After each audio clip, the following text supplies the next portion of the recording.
Madame, monsieur, bonsoir. 2024 ou l'année de toutes les élections dans le monde. Ce processus démocratique va en effet jalonner l'année que nous entamons et ne manquera pas d'impacter la géopolitique mondiale.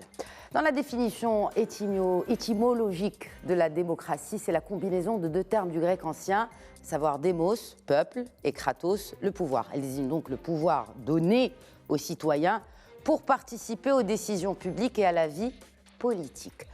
Compte tenu de la floraison d'adjectifs qui accompagnent ce concept aujourd'hui et d'un certain nombre d'idées à la mode, il est important de garder en tête que la définition de la démocratie ne doit pas être monopolisée, dictée ou standardisée. En gros, la démocratie n'est pas comme un jus de pomme, elle n'a pas le même goût partout.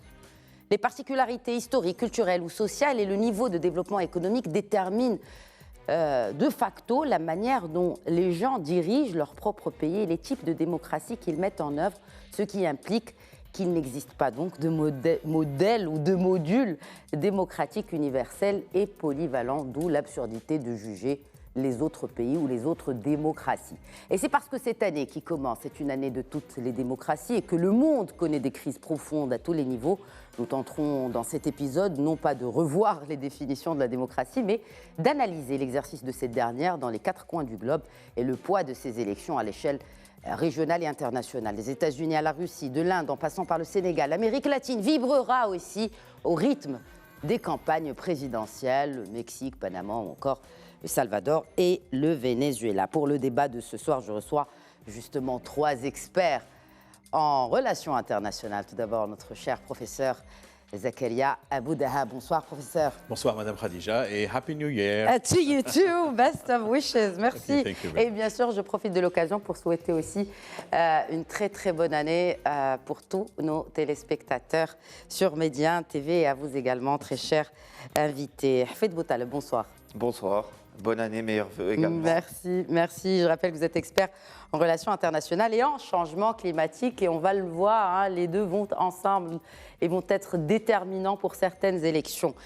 Bienvenue encore une fois sur ce plateau. Merci. Se joint à nous depuis Abu Dhabi, c'est un plaisir renouvelé que de l'accueillir, le professeur Mohamed Badil Yatioui, professeur d'études stratégiques au Collège de défense à Abu Dhabi. Bonsoir, professeur Yatioui.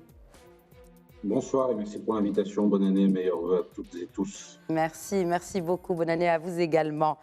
Alors, messieurs, première question, parce que bon, j'ai entamé mon édito par rappeler cette définition étymologique, bien sûr, de la démocratie. Alors, la démocratie ou les démocraties, comment se dessinent-elles en 2024 avec ce nombre record d'élections, soient-elles législatives ou présidentielle ou générale, donc pour cette année 2024.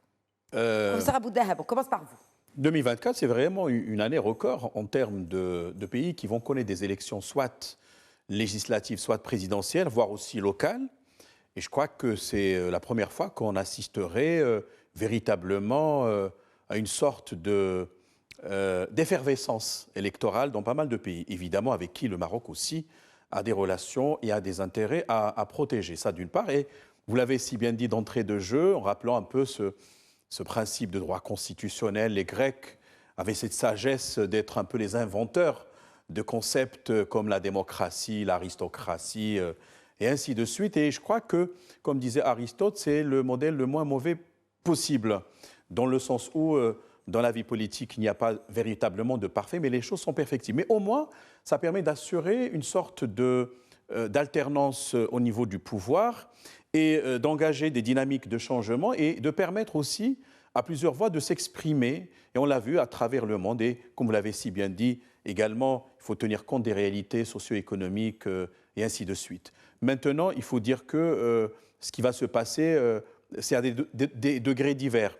Ça ne veut pas dire que les pays n'ont pas le même intérêt ou la même valeur, mais quand même, quand on parle de puissance globale comme les États-Unis d'Amérique, comme aussi la Russie, voire d'autres pays, eh bien, ce qui va se passer va certainement avoir des conséquences non seulement sur le plan régional, mais je crois que sur le plan mondial. Et nous allons suivre avec de façon attentive ce qui va se passer à ce niveau-là. Alors avant justement de parler de ces élections décisives, parce qu'elles vont être décisives pour beaucoup de dossiers très chauds du moment, à savoir la guerre en Ukraine ou encore la situation au Proche-Orient, avant Hafed Boutaleb, donc on parle de démocratie, il y a 4 milliards, un peu plus de 4 milliards de personnes qui vont voter, enfin en tout cas qui sont appelées à voter. Il y a donc la moitié de la population qui vote, mais qui finit par gouverner? Déjà, quand on parle d'élection, ce n'est pas nécessairement de démocratie. Hein, parce qu'il y a des pays non démocrates qui organisent quand même des élections. Par exemple, cette année, on le mentionnera certainement tout à l'heure, l'Iran. Il y a aussi le Venezuela. Mais même la question du pouvoir se pose aussi dans les pays démocratiques qui organisent des élections. Est-ce qu'il suffit d'organiser une élection qui soit légitime, qui soit reconnue, légale, pour que nécessairement on parle de démocratie? Effectivement, la question se pose, qui gouverne? Puisque tout d'abord, le principe même d'une élection, 50 plus 1. Donc c'est la majorité qui gouverne, et les 49% qui restent, est-ce qu'ils ont le voix au chapitre ou pas? Là-dessus, on a vu que tout au long du XXe siècle, le droit qu'une minorité a à pouvoir s'exprimer, je ne parle pas là de minorité ethnique, je parle de minorité idéologique ou de minorité politique, fait partie aussi des garanties d'une démocratie. Donc la voix de la minorité doit être aussi garantie. Et donc, dans le pouvoir, ce n'est pas nécessairement que la majorité, c'est aussi la minorité qui doit être représentée. Et bon, pour revenir à votre question, qui finira par sortir de ces urnes? Cela dépendra des partis, mais pour prendre les deux grandes démocraties, par exemple, qui organisent des élections en 2024, les États-Unis et l'Inde, qui est la plus grande démocratie au monde, et suivie bien sûr des États-Unis. En termes de population, hein. Voilà, Quand vous dites la plus grande démocratie au monde, on parle de l'Inde, c'est par rapport au nombre de votants. Oui, aussi, on peut même parler de pratique. Historique, c'est un pays quand même, aussi. voilà, depuis le départ, c'est organisé autour d'une démocratie, donc de partage de pouvoir, depuis quelques temps déjà. Hein. D'alternance. Mais là, c'est vrai qu'il y a un parti qui est au pouvoir depuis 10 ans. Mais voilà, on va se poser la question. Ce sont toujours un peu des partis classiques qui reviennent. Aux États-Unis, c'est les démocrates et républicains. En Inde, c'est le parti du Congrès et aujourd'hui le parti de Janata.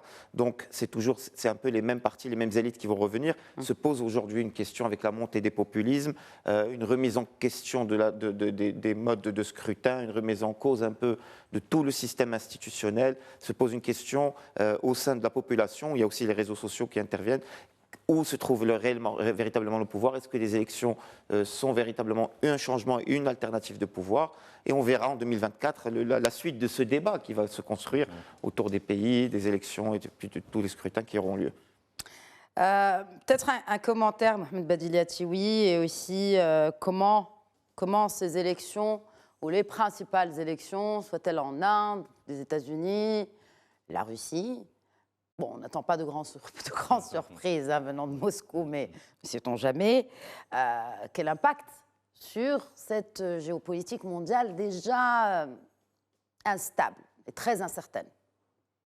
Moi, je pense qu'il y aura bien entendu différents cas de figure et différents impacts. À la fois, ça va toucher aux équilibres nationaux, régionaux et internationaux. L'élection la plus importante, ça tout le monde le sait, ça reste l'élection américaine, avec un véritable suspense déjà sur qui sera candidat. Est-ce que Donald Trump pourra être candidat? Est-ce qu'il pourra gagner et revenir à la Maison-Blanche 4 ans après sa défaite? Ou est-ce que Joe Biden sera réélu? Et là, je pense qu'on aura un impact assez fort sur la politique internationale. On a d'autres élections comme celle de l'Inde qui est importante, celle de la Russie, celle de Taïwan aussi. Et à des degrés moindres, ce sera intéressant de voir si le Venezuela, par exemple, pourra tenir son élection. Le Venezuela qui va ouvrir le bal. Hein. Le Venezuela va ouvrir le bal si on prend un peu une perspective chronologique du déroulement de ces élections. Le Venezuela va ouvrir le bal après-demain. Ce sera à partir du 10 janvier. Oui. Vous êtes connaisseur, justement, c'est pour ça que je vous interpelle sur le Venezuela. Je sais que vous connaissez bien la région de l'Amérique latine. Justement, commençons par l'Amérique latine. Le Venezuela donc, entame ses processus électoraux de 2024. Est-ce qu'il y a vraiment un changement à attendre? Le Venezuela, on le sait, c'est un peu le blocage politique parce qu'il n'y a pas de place justement pour ces minorités ou pour l'opposition pour se démarquer face à un président très en place et très ancré dans son fauteuil présidentiel. Oui. Le problème du Venezuela, c'est que depuis la mort d'Hugo Chavez en 2013, Nicolas Maduro lui a succédé. Il a été son vice-président et son ministre des Affaires étrangères. Et il a tout fait pour repousser cette dernière élection. Il a été réélu avec beaucoup de contestations contre Juan Guaido en 2018, on s'en souvient. Et là, il a une candidate face à lui qui sera très difficile, puisqu'on a une union de l'opposition derrière Maria Corina Machado.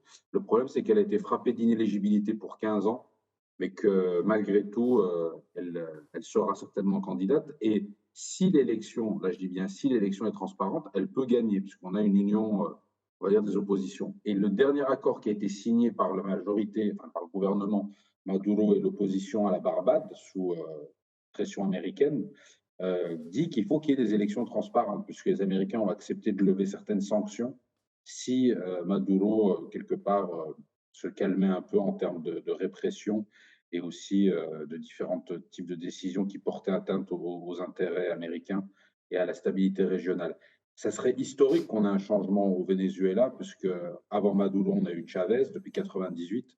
Donc on parle, on va dire, d'un bloc idéologique, le chavisme ou le socialisme du 21e siècle, comme il l'appelait, qui est au pouvoir depuis maintenant 25 ans. Et ça serait un vrai changement, surtout pour un pays qui, en théorie, a plus de pétrole que l'Arabie saoudite, mais qui a un niveau de pauvreté assez incroyable, avec un salaire moyen à 25 dollars par mois. Mais c'est un peu aussi l'arme de Maduro, c'est-à-dire d'affamer cette population et de la contraindre un peu à se ranger de son côté, du côté du noyau dur de la base électorale de ce pays, et qui fait justement porter Maduro au pouvoir et de l'y maintenir finalement. De lui maintenir, parce que Maria Corina Machado a quelque chose qui pourrait jouer contre elle durant la campagne électorale, là, qui va commencer, c'est qu'elle est très radicale sur un certain nombre de choses. Elle veut privatiser totalement PDVSA, qui est la compagnie nationale de pétrole. Elle veut privatiser un certain nombre de secteurs. Elle veut que les biens et les sociétés qui ont été nationalisés depuis Chavez, que ce soit sous Chavez et Maduro, soient rendus aux propriétaires, qui étaient des riches et même des ultra riches au Venezuela, où il y a une époque où il y avait encore plus d'inégalités qu'aujourd'hui, peut-être. Maintenant, c'est un appauvrissement général. Donc, ça pose beaucoup de questions. On verra comment ça va pouvoir se dérouler et voir aussi dans quelles conditions.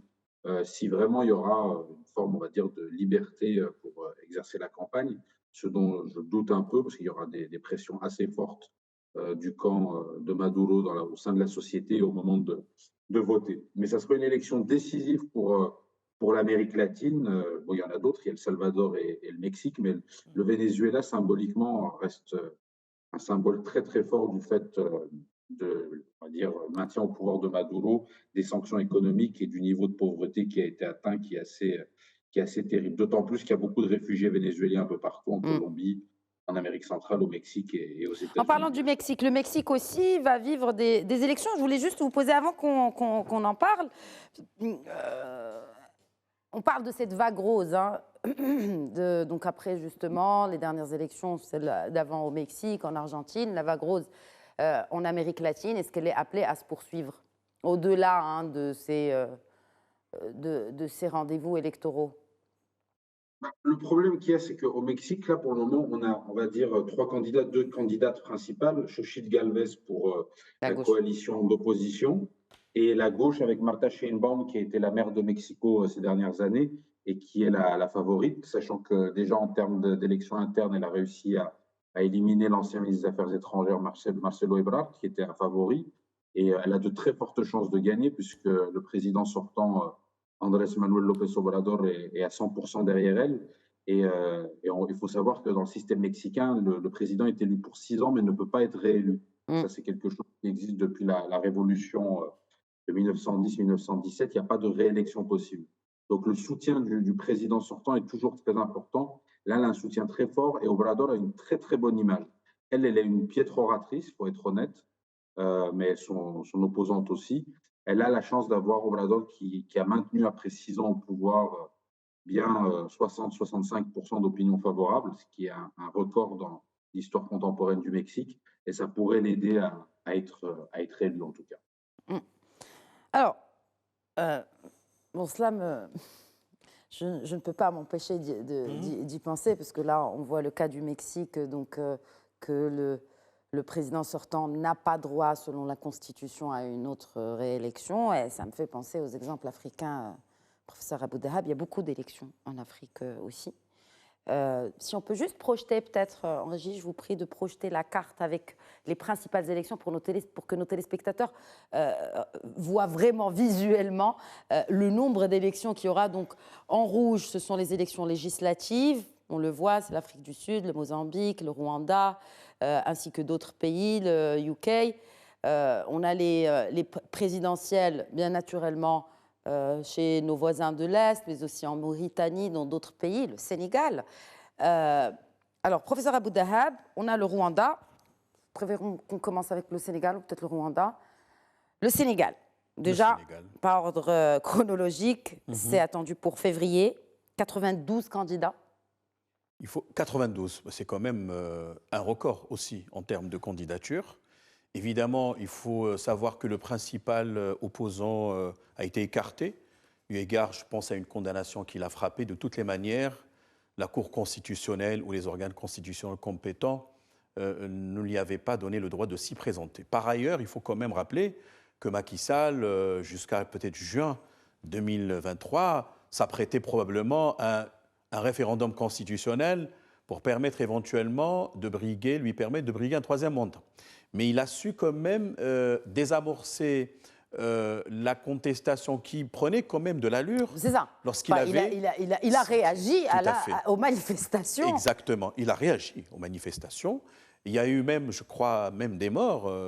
Et de toutes les manières, le Sénégal était toujours donné comme étant un exemple du point de vue de la démocratie qui a été, il faut le dire, rappelé, instauré par un certain Léopold Sédar Senghor, qui a régné et qui, volontairement, est parti. C'est un exemple de la démocratie. C'est la plus vieille démocratie de l'Afrique. Absolument. Au départ, il y avait toute la problématique du parti unique qui a concerné pratiquement beaucoup d'autres pays, que ce soit anciennement le Zaïre, que ce soit la Guinée, etc., etc. Mais quand même, le Sénégal sortait du lot dans le sens où, très jeune, il a su quand même instaurer des pratiques démocratiques, sachant bien qu'il est lui aussi l'objet de pas mal de tentations de séparatisme, notamment à la Casamance. Et nolens volens, tant bien que mal, aujourd'hui, le Sénégal ferait encore sa voix dans une atmosphère géopolitique qui est parsemée d'embûches sur le plan géopolitique. Le voisinage n'est pas toujours favorable.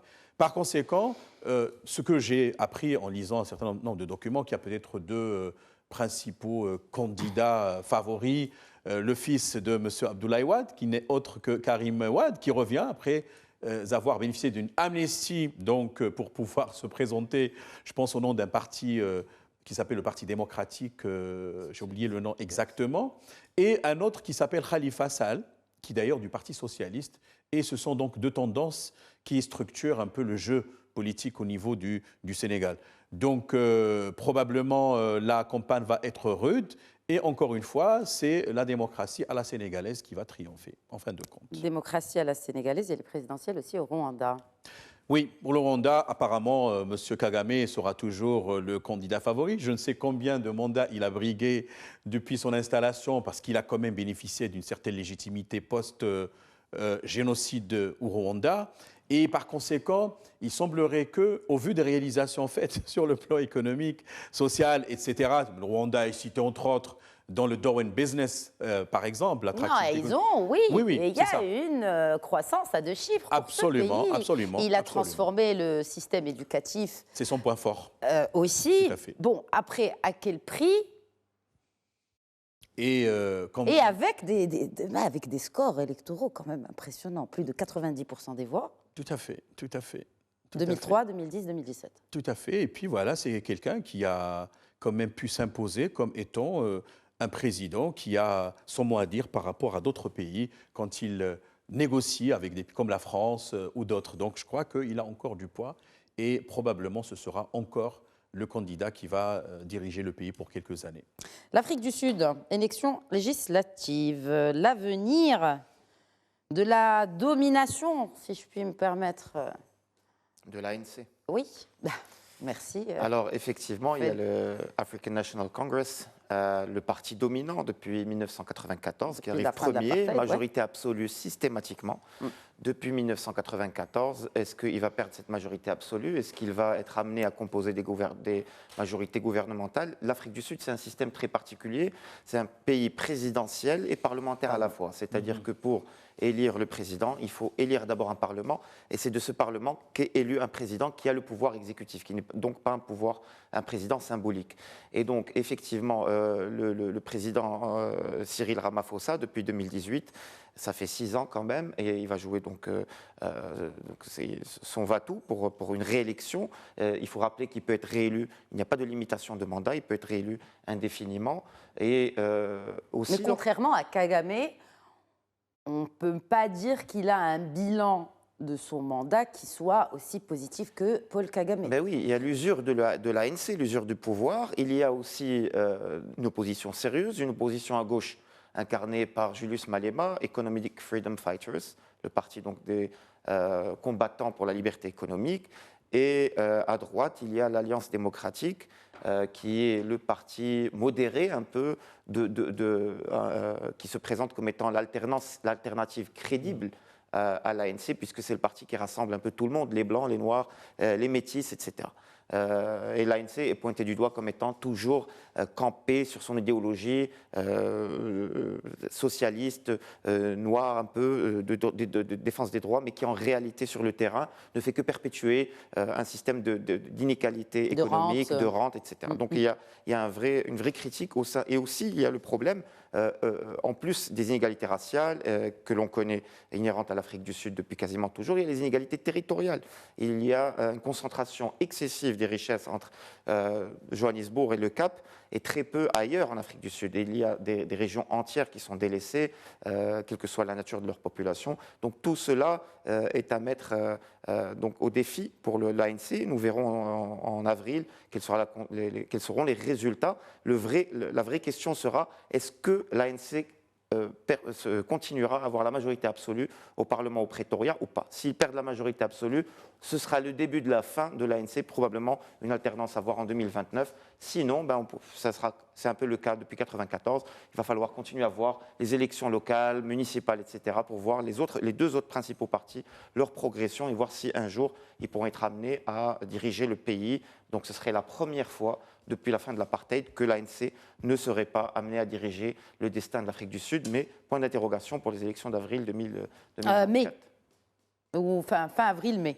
Pour l'Afrique du Sud, petit rappel quand même, qu'on a parlé du cas Rwanda, ce sera pour le 15 et 16 juillet, donc élection présidentielle au Rwanda, juste pour rappel, et bien sûr le Sénégal pour le 25 février. Bon, alors, on a parlé de l'Afrique, il faut quand même qu'on parle de la Russie. Bon, Poutine est donné vainqueur, qu'en est-il? Que pourrait-on attendre en ce qui concerne le taux de participation? Mohamed Badil Yatioui.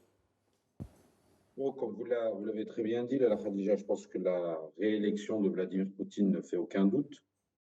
Surtout dans un contexte de guerre. Et on sait qu'il a réussi, malgré critiques en interne qui peuvent exister sur on va dire, l'organisation et le fonctionnement un peu de l'armée russe, il a réussi à sortir du piège qui avait été tendu par Prigojine et Wagner.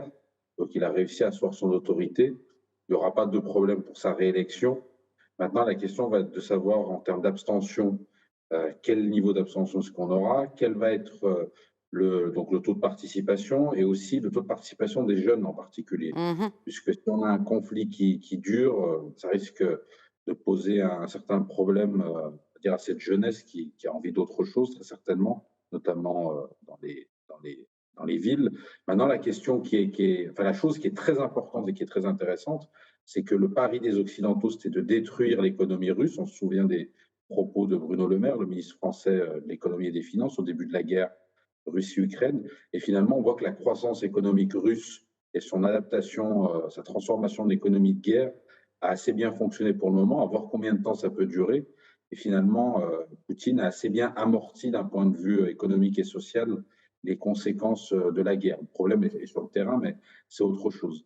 On sait aussi que les Américains, même si il y a une détestation de Poutine notamment chez les démocrates, qui existait déjà avant cette guerre.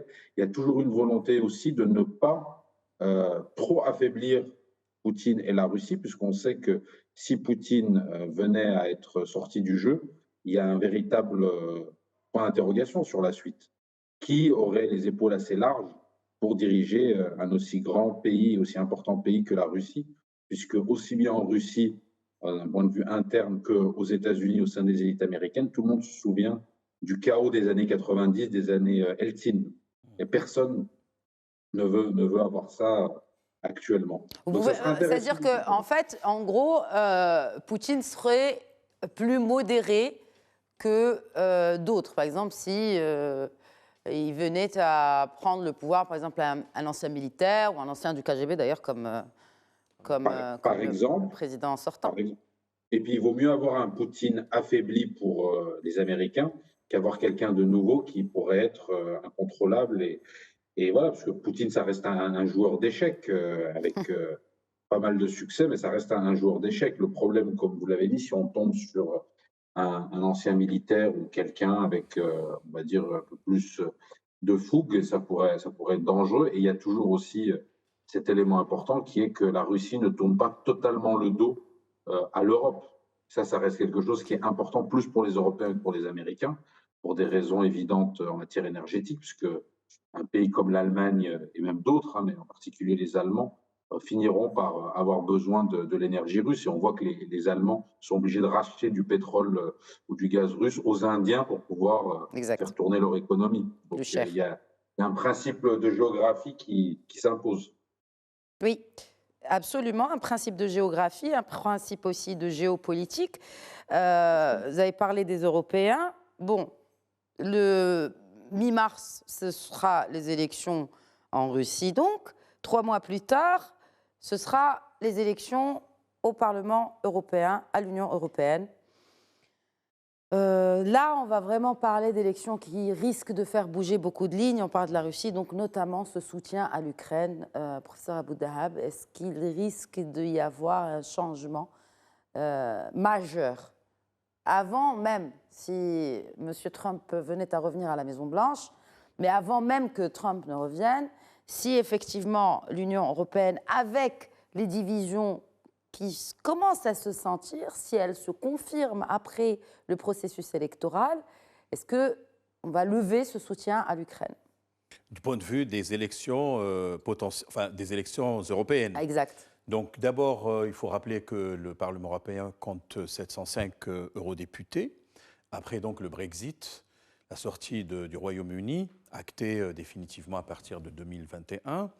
Et puis, en même temps, il s'agit d'un Parlement constitué de groupes. Je pense qu'il y a 2 niveaux d'analyse. Le premier, c'est le niveau intranational, si vous voulez, ce qui s'est fait dans pas mal de pays. On peut parler de la Hongrie, de la Pologne, de l'Autriche, de l'Italie, etc. Absolument. Et puis de l'Italie, exactement, ce retour ce qu'on appelle les souverainismes de façon générale, c'est un euphémisme, je le sais, on va dire des extrêmes droits.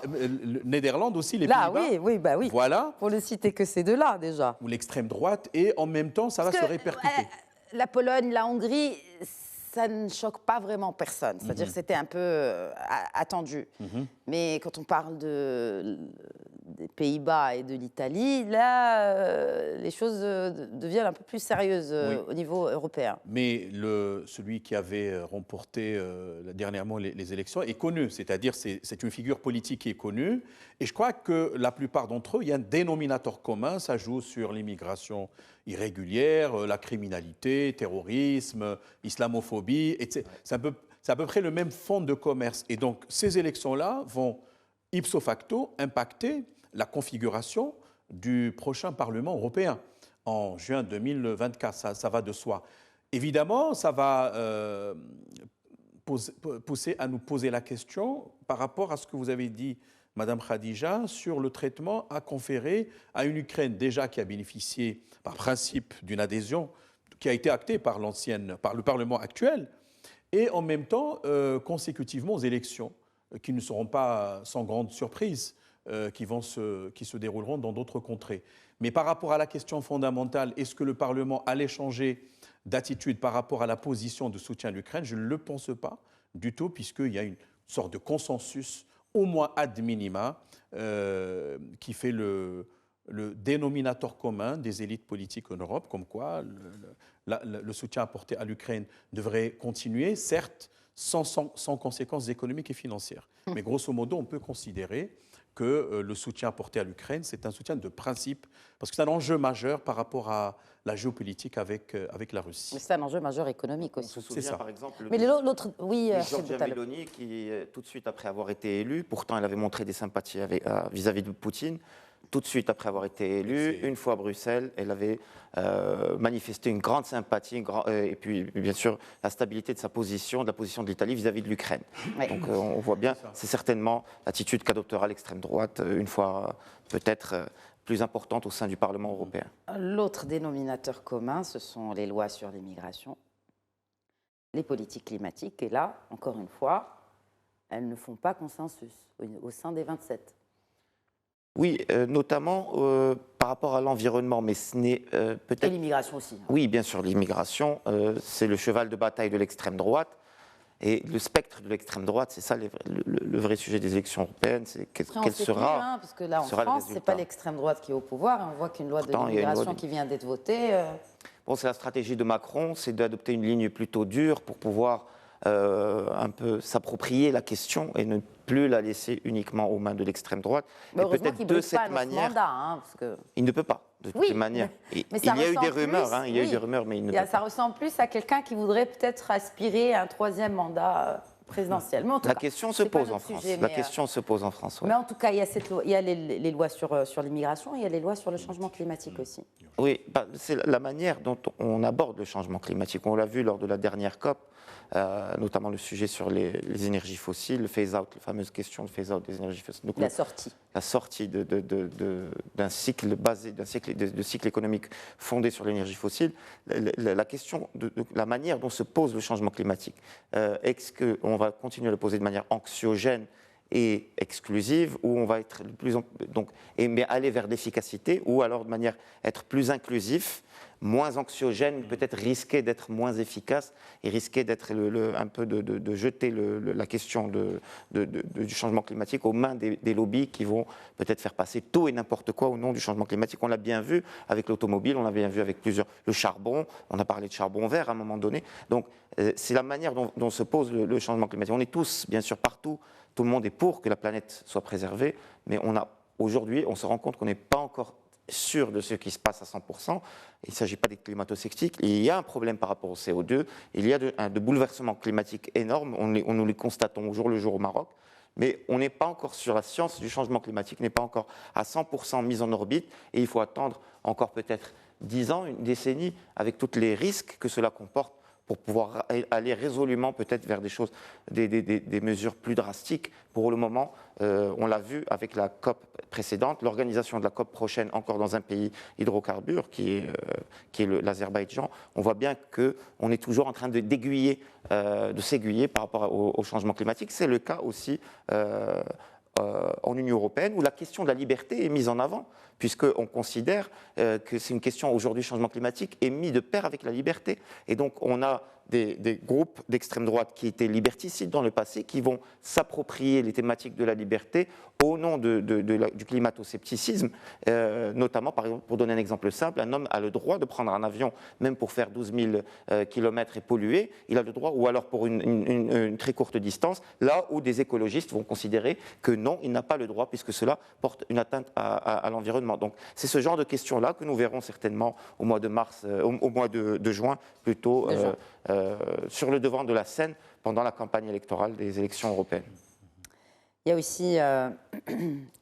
a aussi un autre dossier qui risque en tout cas parmi les lignes qui risquent de bouger après des élections, notamment en Europe et aux États-Unis, c'est la situation au Proche-Orient, plus précisément à Gaza.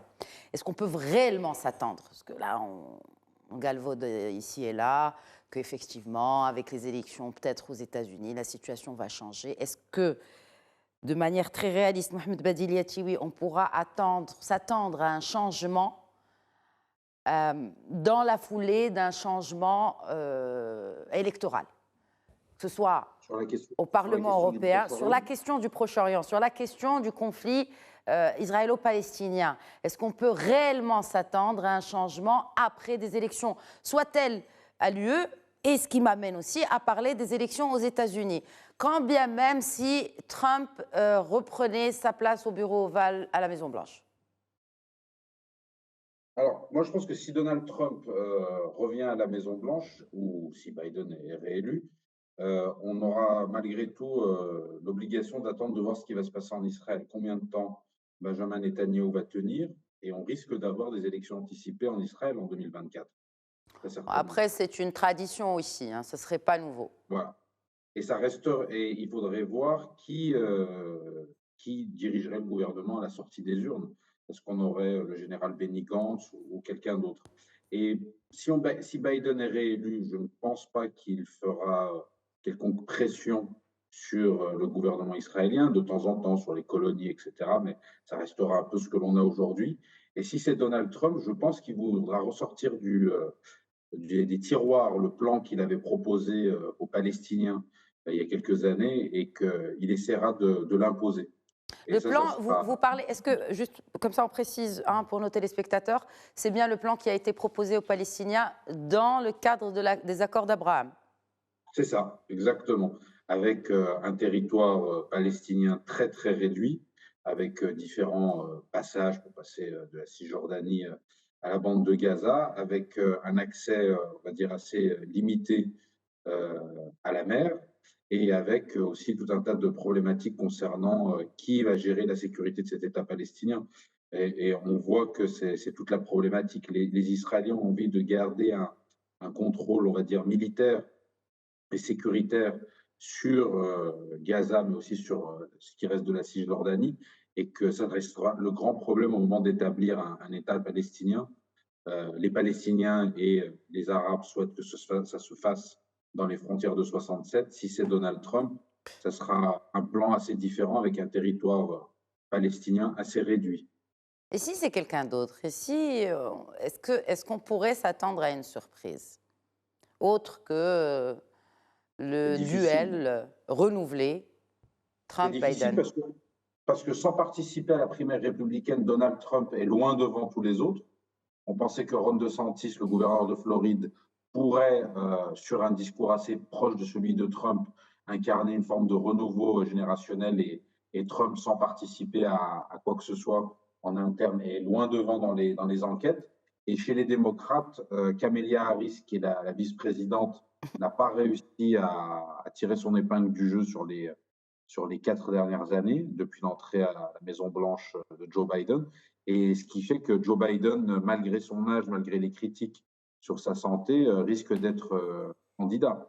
Et ça pose aussi un problème en termes de renouvellement générationnel, puisqu'on aura Trump pour la troisième élection consécutive chez les Républicains, et Biden qui a plus de 80 ans pour la deuxième fois consécutive. Donc il n'y aura pas beaucoup de changements, je pense, sur la question palestinienne, malheureusement. Parce qu'on parle justement de ces candidatures, il y a beaucoup de sondages. La plupart des sondages donnent déjà le président sortant, l'ancien président Donald Trump gagnant. Quel est le poids de ces sondages? Est-ce qu'ils valent réellement quelque chose sur l'avenir de ces élections? Faites Botal. En 2020, les élections de 2020, on avait montré que les sondages avaient été en décalage par rapport à la réalité. Même s'ils avaient pronostiqué effectivement l'élection de Joe Biden, mais ils avaient prévu une vague démocrate très importante qui l'a été bien moins. Et donc, ils avaient sous-estimé l'impact de Donald Trump sur les électeurs américains, qui a un véritable impact. Et quand les sondages sont à quelques points, le doute est permis. Par exemple, le sondage pour les primaires républicaines montre que quand même Donald Trump est à 62%. Le candidat juste après, immédiatement, Ron DeSantis est à 11%. Bon, là, je pense qu'il n'y a pas de doute à avoir sur la proéminence du camp de Trump au sein des républicains. Il y a la proéminence aussi du camp de Trump parmi les Américains. pas parmi les républicains. Et ce qui risque aujourd'hui, et c'est pour ça que ça m'amène un peu à ma question première par rapport aux démocraties, on sent qu'il y a une réelle division, notamment après les événements du Capitole. On sent qu'il y a une réelle division dans la société américaine aujourd'hui, alors que les démocrates sont au pouvoir. Ce qui m'amène à reposer peut-être la question d'une manière différente. Est-ce que finalement, cette personne ou ce parti qui est au pouvoir représente tous les Américains ? Il y a des sondages qui ont montré que les 2/3 des électeurs qui ont voté pour Joe Biden ont voté surtout contre Donald Trump. Donc, et c'était un vote sanction, plus qu'un vote favorable à Joe Biden. Ce qui fait qu'il faut ensuite vivre 4 ans avec un candidat que l'on n'a pas réellement choisi, qu'on n'a ni même soutenu, mais juste qu'on ne voulait pas du candidat adverse. Ce qui pose vraiment une question par rapport aux démocraties. Par rapport à la plus grande démocratie du monde. La deuxième, là. Et ils ont l'avantage aux États-Unis d'avoir un cycle électoral assez court. Donc, voilà. Il y a toutes les 2 ans des élections, ce qui permet de renouveler très vite. Voilà. Qui permet de renouveler les élites politiques. Et ça pallie à cette question-là de la légitimité et la représentativité. Et la représentativité, le scandale Epstein, est-ce qu'il aurait un impact ? On peut pas, en tout cas, Donald Trump n'est pas dans les listes. Comment ? Donald Trump n'est pas dans les listes de Epstein. Enfin, il est dans la liste, mais bon, après, c'est effectivement... C'est pas la liste qu'il fallait.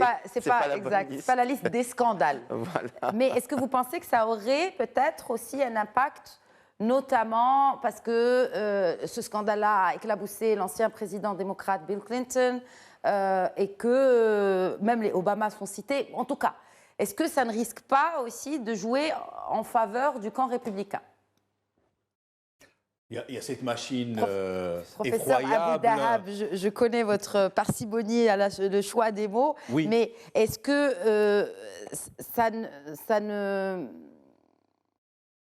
ça n'engage pas aussi une certaine... Est-ce qu'on peut considérer que ça peut déjà jouer dans la campagne électorale ? Voilà, pour faire simple. D'abord, il faut se poser la question, au niveau de la sociologie électorale, quelles sont les franges de la population qui participent au vote ? Évidemment, on n'élit pas directement le président aux États-Unis, on choisit les grands électeurs, les 500 et quelques, et c'est en second tour que ces derniers vont élire le président. D'ailleurs, il faut revenir également au système électoral. Ce n'est pas un système, on va dire, qui est à la française ou à l'européenne, c'est au prorata. Vous prenez des régions ou des États qui ont plus de coefficients que d'autres, et on se souvient, en 2017, avec Donald Trump face à Mme Hillary Clinton, combien même celle-ci, arithmétiquement, avait remporté plus de voix et n'a pas pu accéder à la Maison-Blanche. Ce qui fait qu'il y a une tradition américaine qu'il faudra tenir compte, à mon sens, comme étant une constance dans l'évaluation de la problématique du vote aux États-Unis. Le second aspect, à mon sens, c'est que, bon, de toutes les manières, les sondages d'opinion ne sont que des procédés qui sont relatifs. Évidemment, l'échantillonnage, comment cela est conduit, quel type de population est ciblée, les focus groups, etc.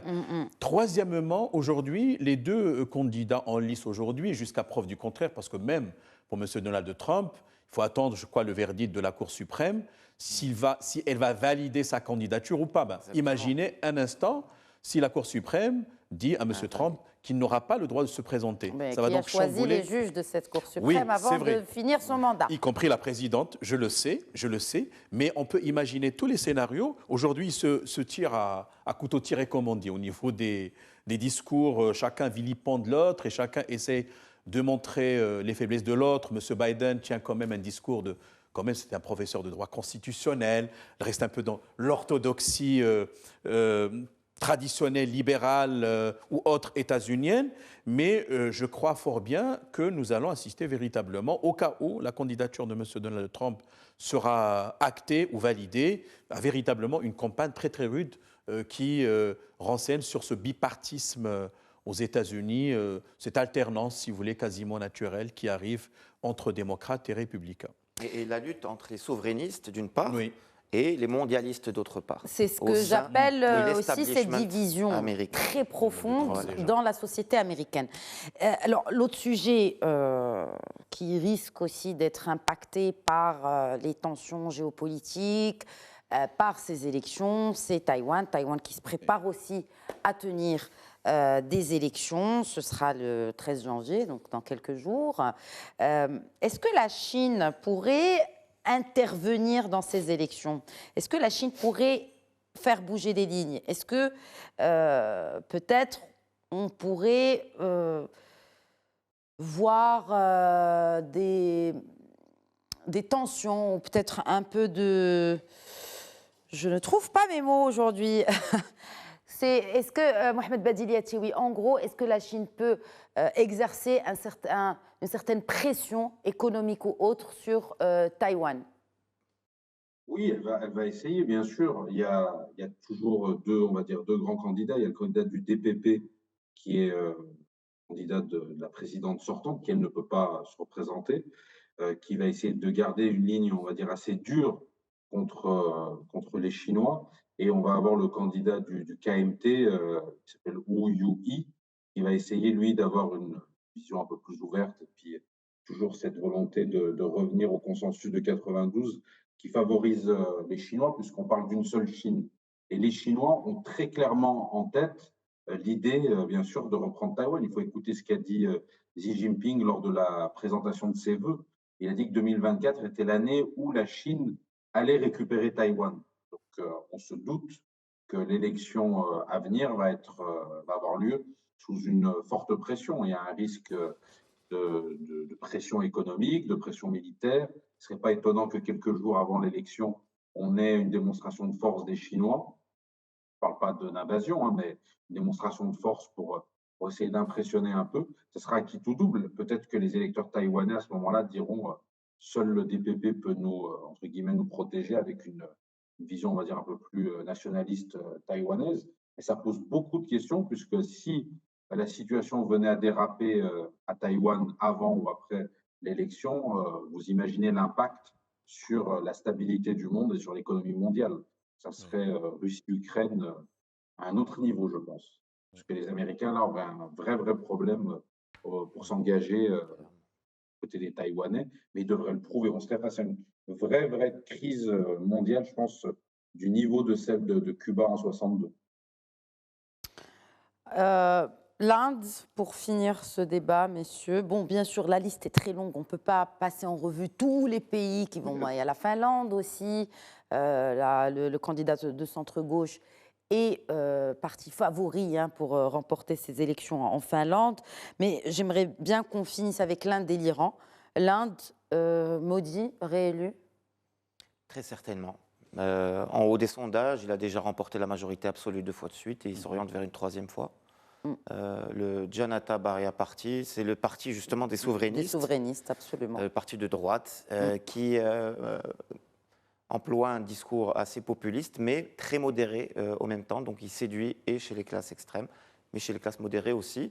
Et qui séduit l'Occident. Et qui séduit aussi, bien sûr, parler à l'Occident, ça c'est très important. L'Occident et qui a bien compris le positionnement à avoir pour l'Inde vis-à-vis d'un voisin aussi important que la Chine et par rapport aux États-Unis. On a vu la visite du président Joe Biden en Inde et la visite de Narendra Modi à Washington. Donc, oui, et le parti historique, le parti du Congrès, est en pleine recomposition et nous verrons au lendemain des élections comment il s'oriente pour notamment le principal scrutin en vue, c'est 2029 en Inde, pour voir si effectivement d'ici là, le parti du Congrès ne va pas se renouveler pour pouvoir ouvrir le champ à une nouvelle alternance en Inde. Et qu'en est-il? Donc, peut-être quelque chose à ajouter sur le cas de l'Inde, professeur Abou Dahab? Par rapport à ce Modi, je crois que c'est une personnalité charismatique quand même. S'intéresse de plus en plus à ce qui se passe dans cette plus grande démocratie numériquement parlant au monde. Mais je voudrais quand même rappeler qu'il y a eu des tensions avec la Chine sur le plan régional, sur le plan des frontières, que ce soit maritimes ou autres, et que même on a frôlé l'affrontement direct. Et c'est grâce à un Modi très sûr de lui, assez déterminé pour faire face précisément à des menaces chinoises qui ont été proférées, parce qu'il y a des problématiques d'occupation ou pas d'îles. Et donc, ce qui fait qu'aussi, il a une sorte d'aura au niveau régional et au niveau mondial, à son actif. Modi qui... Sous son mandat, l'Inde est devenue la 4e puissance économique mondiale, bientôt la 3e, et doublé l'ancien colonisateur britannique, ce qui était un moment très symbolique pour les Indiens, de doubler le Royaume-Uni en termes de PIB. très important à souligner. Donc les résultats économiques suivent aussi. Alors juste pour rappeler, parce qu'il y a eu aussi des élections au Bangladesh et que Sheikh Hasina a remporté un quatrième mandat dans un vote très controversé. Et c'est une première ministre qui a été encouragée, appuyée, soutenue par Modi, juste je place là, dans la foulée de ces processus électoraux et démocratiques donc de cette année 2024. Un dernier mot sur l'Iran. L'Iran, contestation, il y a déjà eu une contestation. Est-ce que la contestation va se poursuivre avec ces élections législatives, messieurs? Mohamed Badiliati, oui, peut-être pour clore. Et aussi, quel impact sur la région, sur ce qui se passe, sur cette guerre que mène l'Iran par proxy au Yémen, le Hezbollah, Gaza. Je pense que l'impact régional restera limité, quel que soit le résultat. Ce qui sera intéressant, ce sera de voir après les événements de l'année dernière, suite au décès de la jeune fille, Mahsa, oui, voir comment la jeunesse va réagir, si on va avoir une poussée, on va dire, des progressistes, ou si on va avoir une reprise en main d'un point de vue électoral des plus conservateurs. Des fois, il faut se méfier des mouvements comme ça de la société civile. Peut-être qu'électoralement, ça pourrait se retourner contre la jeunesse. Donc, ça sera intéressant à suivre. Mais l'impact régional, je pense, sera assez limité. La politique étrangère iranienne, l'utilisation des proxys se maintiendra. Oui, certainement. Et c'est sûr que ce n'est pas par un processus démocratique que ces choses-là sont décidées au niveau de l'Iran. Oui, l'essentiel du pouvoir est entre les mains du Morchid. Il faut le rappeler. Exactement. Soumis à une élection. Absolument. Voilà. Mais ce qui est intéressant, et vous l'avez dit, ce sont des élections à suivre et nous allons certainement les suivre en vos compagnies, messieurs, tout au long de cette année sur Médien TV, dans le cadre de cette émission Question d'actu. En tout cas, c'était très intéressant, très enrichissant. Hein. On a essayé de faire un tour d'horizon des principales élections qui seront tenues durant cette année 2024. Encore une fois, merci beaucoup Mohamed Badiliati. Merci d'avoir été avec nous ce soir. Et à vous, un plaisir. Merci Hafed Boutaleb. Ça fait plaisir de vous recevoir sur le plateau. Généralement, on vous reçoit par Skype depuis Glasgow, où vous êtes installé. Merci en tout cas. Et à vous également, professeur Abou Dahab. Merci à vous, Madame Khadija. Marhaba. Merci à vous pour votre fidélité à Question d'actu. Très bonne soirée à tous.